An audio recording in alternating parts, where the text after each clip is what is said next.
A Souza Produções convida você a se tornar um patrocinador. Semeie no nosso ministério. Com a sua oferta poderemos produzir muito mais vídeos. Este é um ministério independente e, por isso, precisa da sua participação. Inscreva-se no canal e compartilhe os vídeos. Seja um multiplicador desta visão.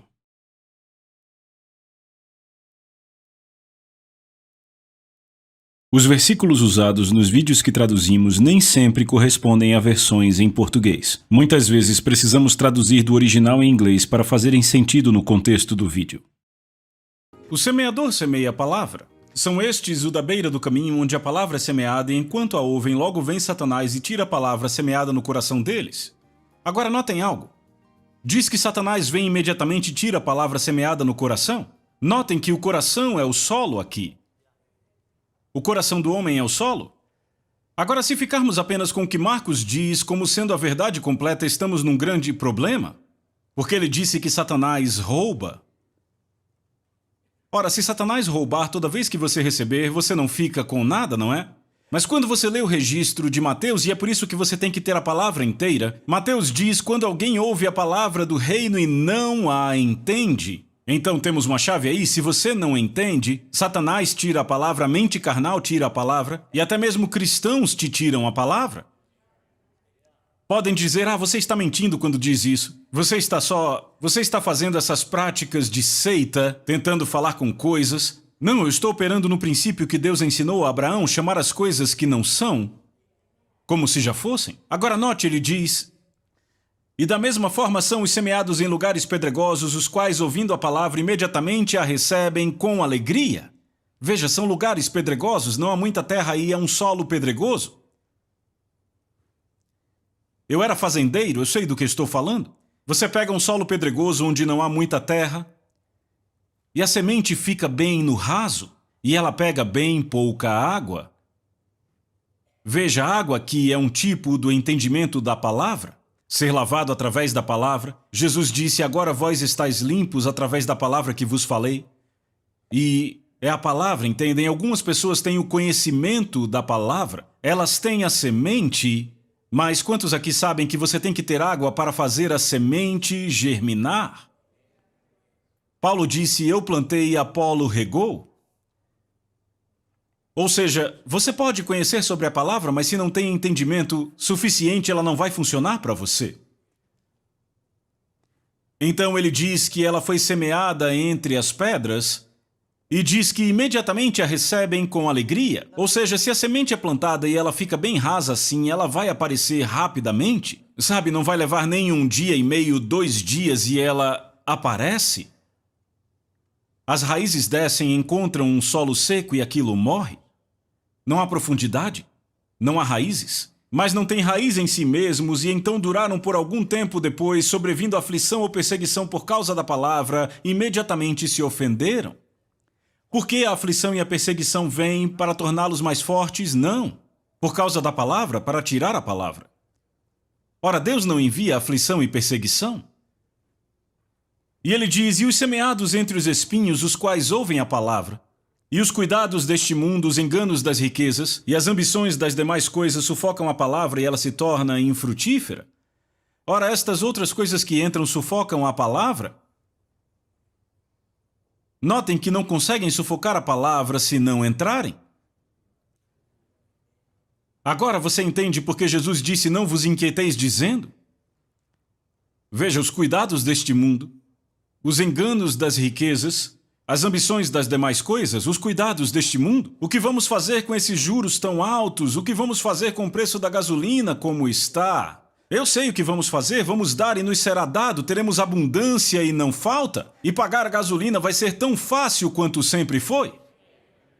Porque o meu Deus, segundo a sua riqueza em glória, supre cada uma das minhas necessidades em Cristo. Então, tudo isso entra e sufoca a palavra? Não consegue sufocar se não entrar?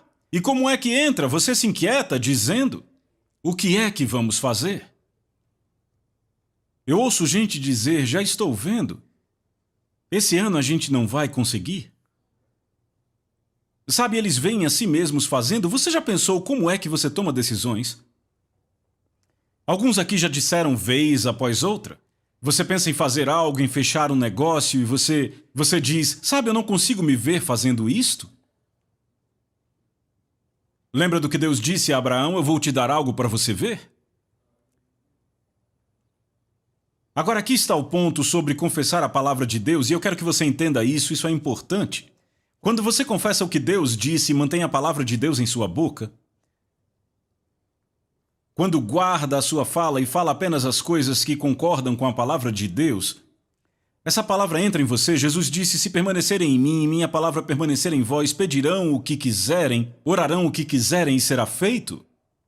Quando a palavra entra em você, lembre de quando você planta uma semente no solo. O solo não determina o que vai crescer nele, é a semente que determina o que o solo vai produzir. O que você está dizendo aqui no coração é, eu já sei o que eu vou fazer. Vamos pegar do lado positivo. Eu sei o que eu vou fazer, porque a gasolina está aumentando, porque tudo está aumentando, por termos mais necessidades de mais finanças, eu vou dar mais, eu vou plantar mais sementes, eu vou plantar e eu vou receber abundância e não haverá falta. Agora, imagens são criadas com palavras. Quando você começa a dizer, eu terei abundância e não falta, meu Deus suprirá minhas necessidades, e pessoal, eu sei porque quando eu era fazendeiro e eu estava numa situação ruim, eu não conseguia dinheiro para cultivar mais no ano seguinte, mas aquele livreto que eu escrevi, O Poder Criativo de Deus Funcionará para Você, era um monte de anotações. Eu tinha anotado várias escrituras e feito confissões delas, eu andei para trás do meu celeiro e comecei a confessar, eu tenho abundância e não tenho falta, meu Deus supre minhas necessidades em riqueza e glória. Ora, o que eu fiz durante um período de tempo, eu coloquei aquilo dentro de mim, e uma vez que a palavra permaneceu em mim, aquela palavra dentro de mim, no meu coração, ela passou a demandar do solo do meu coração, encontre uma forma de fazer isto acontecer. Agora, uma vez que você fez isto, não há mais nenhuma luta com a fé. Você não precisa mais orar ou jejuar para que o solo saiba o que fazer com aquela semente para que ela apareça. Ele sabe o que fazer. A semente determina o que é que vai nascer. Quando você confessa a palavra de Deus e a estabelece, Jó disse, decrete uma coisa e será estabelecida para você e a luz brilhará no seu caminho. O espírito do homem é a lâmpada do Senhor, o que significa que o espírito humano é a luz que Deus usa para te iluminar. Davi disse, a entrada das tuas palavras traz luz. Agora, quando eu confesso o que Deus disse, quando eu proclamo abundância e não falta, isso entra no meu espírito, está no meu coração e na minha boca. Eu tenho fé como uma semente e eu disse, a semente faz uma demanda ao solo. O solo não tem escolha a não ser buscar nas avenidas da sabedoria de Deus dia e noite. Enquanto eu estou dormindo, meu espírito está buscando nas avenidas de Deus sabedoria para achar um caminho para que eu esteja no lugar certo, na hora certa, para o que eu estou dizendo que vai acontecer. E então isso tira o esforço da fé. Você não tem que lutar com a fé. A fé é a substância desta coisa. Se a palavra permanece em você, a fé está aí. E se a fé está aí, você tem o que pediu. Você já tem. Aquele que crê tem, pode ser que ainda não tenha se manifestado. Mas você será guiado pelo Espírito para estar no lugar certo, na hora certa, na situação certa, para fazer acontecer. Sabe, eu poderia contar histórias verdadeiras que aconteceram nos últimos 25 anos, só por eu ter usado estes princípios. Eu comprei um pedaço de terra uma vez em New Odessa, Texas. Paguei $3.000 o acre, peguei dinheiro de um financiamento na rodovia Interstate 20 e mantive ele por alguns anos. Isso foi lá atrás, quando a taxa de juros chegou a 18%. E eu vou dizer, sabe, eu queria me livrar daquela coisa. E, finalmente, um amigo meu, John Ney, estava comigo um ano no acampamento em Tulsa. Eu disse, vem comigo. E ele disse, vamos para onde? Eu disse, Nova Odessa, Texas. Para quê? Para eu falar com um pedaço de terra? Já está na hora de vendê-lo. Eu fui lá e falei com ele, peguei um pouco de terra e falei com aquela terra. Eu declaro você vendida em nome de Jesus e espalhei ela. Bem, eu queria dizer que vendeu no outro dia, mas não. Isto foi em julho e no ano seguinte, em junho, eu vendi a propriedade por $21.000 o acre. Eu paguei 3.000. A terra me obedeceu. Mas sabe, você fica tentando entender como é que eu falando com isso vai fazer alguma coisa. E aí você entra na coisa de racionalizar e a sua mente carnal te convence que não. Por isso Paulo disse: o pendor da carne é inimizade contra Deus, pois não está sujeito à lei de Deus, nem pode estar. Não dá para operar nisso na cabeça. Por isso que muita gente se perde, tentam agir pela cabeça e não funciona. Deixa eu te dar uma boa ilustração para isso. Aqui mesmo nesse prédio existe um botão que é o termostato. Será que é ali que o termostato fica? O termostato fica ali na parede. Agora, aquele termostato é conectado à central. Aquele termostato apenas define o que queremos. Você não aquece nem esfria esse prédio com o termostato se não estiver ligado na central? É por isso que você não pode operar a lei da fé na sua cabeça. A fé opera no coração. Imagine, um homem vem do interior, sabe? Ele é um ermitão, vive na floresta, ele vem à cidade algumas vezes para fazer compras. Imagine, alguém o convida para a igreja, ele vai e ele vê o pastor indo até uma caixinha, está quente, o pastor gira um botão e fica frio. E ele diz: que caixa é essa onde você mexeu? Ah, é o termostato. E onde é que eu consigo uma? Você entende o que ele pensa? Ele vai comprar uma daquelas, depois da igreja vai colocar na sua casinha na floresta. Você pode até rir, mas muita gente tenta isto. Tentam operar nessa mensagem da fé com a cabeça. Não está no coração. Eles apenas falam porque ouviram outros falarem. Eles não creem nisso. Não vai funcionar na sua cabeça. Sabe por quê? Porque não há nenhuma substância aí. A substância está no seu coração. Está aqui. Veja, a substância está naquela unidade ali, seja conectada ao gás ou à eletricidade, é ali que está a substância. E aí você gira um botão, mas aquilo não é nada além de um botão. Você gira e, quando você gira e põe 18 graus lá e aqui está 25 graus, você gerou um problema para a unidade, mas ela sabe resolvê-lo. Mas veja, aquela unidade não vai cozinhar sua comida nem lavar as suas roupas. É projetada só para uma coisa, aquecer e esfriar o prédio. E você vai descobrir que nunca há discussão. Quando você pede ar frio, nunca há uma discussão. Não achamos que você precisa de ar quente, vamos te dar isso. Não. Não. Aquele botão determina o que aquela coisa produz. A sua boca é o botão aqui. O que você fala com a sua boca faz uma demanda ao coração e ele arranja um jeito de fazer acontecer. Pessoal, eu digo a vocês, se colocarem isto em prática, isso vai tirar o esforço da fé. Quando as pessoas lutam com a fé é porque estão tentando operar por aqui. Você não consegue crer com a cabeça o que crê com o coração? Veja, se eu fosse com o que eu creio com a minha cabeça, eu iria entrar em incredulidade e ia tentar falar com aquelas pessoas que compraram a minha terra naquela história que eu contei anteriormente. Se eu tivesse feito isso, teria perdido o negócio e a coisa toda se desmancharia. Por quê? Porque não estava plenamente convicto? Veja, a fé tem ações correspondentes, mas às vezes, quando você já fez o que a palavra diz, a ação correspondente é não fazer mais nada. Apenas descanse no que você já falou. Deixa eu te mostrar um exemplo disso. Em Marcos, no capítulo 5, nos é dito que Jairo era o principal da sinagoga. E ele foi a Jesus e disse: Senhor, minha filhinha jaz à beira da morte, rogo-te venhas e lhe imponhas as mãos, e ela, para que ela imponha as mãos sobre ela, ela será curada e viverá? Ora, ele estava em fé, não estava? É uma declaração de fé. E Jesus simplesmente começou a andar no meio da multidão indo para a casa de Jairo.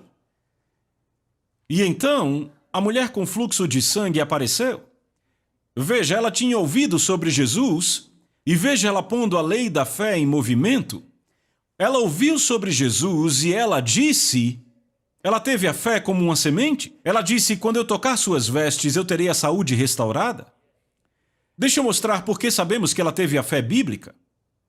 Ela não cria apenas no que tinha acontecido com os outros, ela tinha fé bíblica. Porque no livro de Números, Deus disse ao seu povo que fizessem franjas na bainha das suas roupas para representar a aliança de Deus. Ela disse, quando eu tocar a borda que representa a aliança de Deus, eu vou receber a minha cura. Ora, a versão ampliada diz que ela continuamente dizia durante todo o caminho, ela estava se acotovelando pelo meio da multidão, perceba, ela estava pondo sua vida em risco. Era uma ofensa capital sair em público na condição dela, e a pessoa que tinha o poder de levá-la à morte, de apedrejá-la até a morte pelo que ela estava fazendo, estava bem do lado de Jesus, Jairo, o principal da sinagoga. Foi por isso que ela se arrastou por trás de Jesus. Ela não queria que ele soubesse que ela estava lá, ela se espremeu no meio da multidão, chegou até ele e tocou na borda da sua veste. E o poder de Deus fluiu para fora dele, e ele disse, alguém me tocou? E disseram, a multidão te aperta. Sabe, tinha muita gente tocando ele ali. Tinha gente que tocava nele para ver se saía alguma faísca. Nada acontecia a eles. Nada acontecia com eles. Mas ela disse, quando eu tocar suas vestes, ela estabeleceu um ponto de contato. Quando eu tocar suas vestes, eu terei a saúde restaurada. Aquela mulher tinha gastado todo o seu dinheiro e não melhorava, só piorava por 12 anos. Isso te dá uma imagem ruim, não é? Ela tinha uma imagem de piora. Sabe como ela mudou isso? Ela disse, quando eu tocar suas vestes, serei curada. E alguém pode dizer, foi Jesus que a curou? Não, não foi. Jesus nem sabia que ela estava lá. Jesus se virou e disse, filha, a tua fé te curou. Foi a fé dela que a curou. Veja, ela disse. Entenda, ela não podia ler Marcos 11, 23. Não havia sido escrito. Eu não sei como ela sabia daquilo. Mas graças a Deus ela sabia, não é? Então ela foi curada e liberta? Sabe, eu lembro do Oral Roberts falando disso. Eu estava num dos seus encontros lá na década de 50, em Little, Arkansas, e ele foi a primeira pessoa que eu ouvi dizer, quando ele orava por pessoas, dizia, toque o assento, toque o encosto do assento à sua frente, como ponto de contato para liberar sua fé. Foi o que a mulher fez. Ela disse, quando eu tocar suas vestes, eu serei curada. Era o ponto de contato dela. É assim que vou liberar minha fé, é assim que vou receber minha cura. E veja, a unção estava sobre Jesus. Pedro disse, como Deus ungiu a Jesus de Nazaré, que andou por toda parte, fazendo o bem e curando a todos os oprimidos do diabo. Ou seja, doença e enfermidade é a opressão do diabo. E então, ele andou por toda parte curando todos os oprimidos do diabo. A unção estava sobre Jesus, mas a fé dela puxou a unção dele quando ele nem sabia que ela estava lá. Entenda, Jesus nem ligou nem desligou. E aí no capítulo 6 de Marcos você vê que em sua própria cidade natal ele não pôde fazer muitos milagres por causa da incredulidade. Não acreditavam que ele era ungido. Acreditavam que ele era um carpinteiro. Diziam, ele é um carpinteiro, não faz muito tempo vimos ele trabalhando.